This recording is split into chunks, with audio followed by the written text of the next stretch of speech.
I remember it was my first year living in China, and so it was my first year teaching in China as well.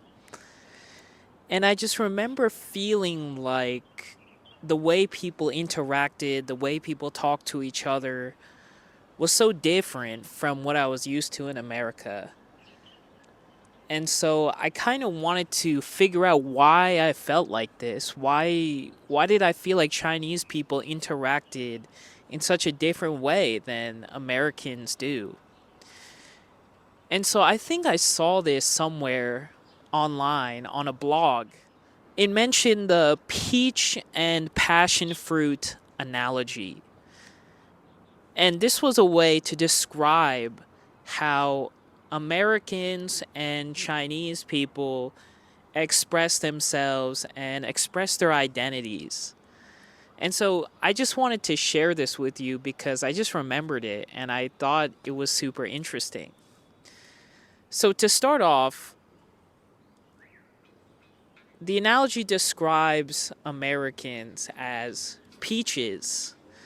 So, what is a peach? A peach is a very soft and fleshy fruit, It's easily bruised, but it's very soft to bite into. And it's very easy you know, to approach. So Americans are like peaches in the sense that you could approach any American and strike up a conversation. You can make small talk with anyone that you see on the street, about the weather, about this, about that. Some people will tell you their whole life story in the first 5 minutes of knowing them and meeting them. And this goes along with the whole peach identity because on the outside, a peach is very soft. It's very tender, and you can easily bite into it to try to, understand or talk to them. I'm trying to make the analogy, but try to understand them. And it's a very easy thing to do. You know, Once you take a bite out of the peach, maybe you get into, ideas about politics and identity and assessing what is truth and rationality. And, Americans are pretty open and easy to talk with about somewhat these somewhat esoteric topics. But once you get to the core of the peach, the pit, it is very hard. And so this goes along with the idea that the identity of most Americans, the values that Americans have, are hardened through their independent ideology and expression. Americans from a very young age are taught to be independent in their rational thinking, their ideas, the ideas that they come up with. Can you rationalize the ideas that you have? And being taught this in school ultimately creates an identity that Americans are very hard to change their internal core ideas, you know. And so, just like a peach, it's very easy to talk to on the surface level, it's very easy to conversate with. But if you try to change an American's core values, you will run into a very hard pit that is not very malleable, it's not very flexible because it's based on an individual identity within society. However, if we consider the identity of most Chinese people in trying to meet them, trying to understand their perspective, how they interact with each other, we can compare that to a passion fruit. And so, what is a passion fruit? A passion fruit is very hard on the surface. The rind is very hard. If you threw it on the ground, it wouldn't easily bruise, it wouldn't easily break. And you need to apply some force to kind of open that. And so, how does that apply to the Chinese identity? It applies to how they interact with each other. In China, people aren't really making small talk to understand each other. They don't care about how the other person expresses themselves. You know, the most common way of greeting in China, I don't know if it still is now, but it's asking the other person, "Have you eaten?" "吃饭了没?" And that is just, and the other person would say, "Yeah, I ate," or "I didn't eat." And that is like to the extent of what small talk is in China. And so, other than that, the way that people communicate with each other in China is basically getting directly to the point about what they want to communicate. There's no kind of, going around it. For the most part, people are very direct with how they want to approach you in the conversation, what they want from you exactly. And so the process of trying to befriend a Chinese person or trying to understand them on a deeper level takes more time.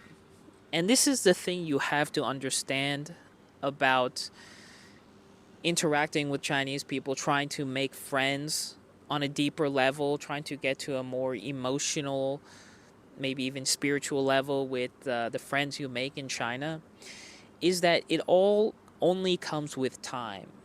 Okay, so like I just said, in America, you could start up a conversation and be best friends with somebody within the first 10 minutes of meeting them. You just find out you have so many things in common, and it rationally makes sense for you to like each other.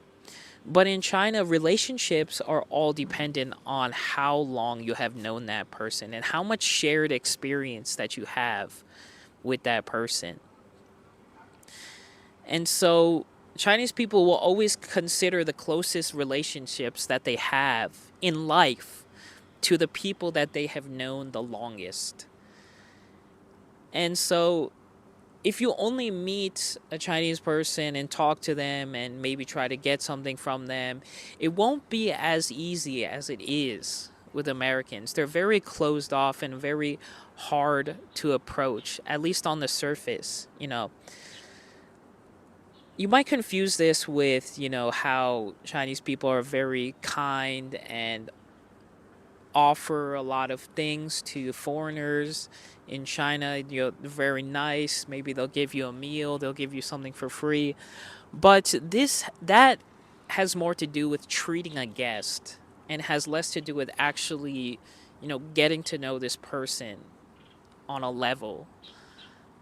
And so, like a passion fruit, to open the hard rind and to find the very fleshy and soft and sweet insides take time. And so, what is that fleshy and soft inside?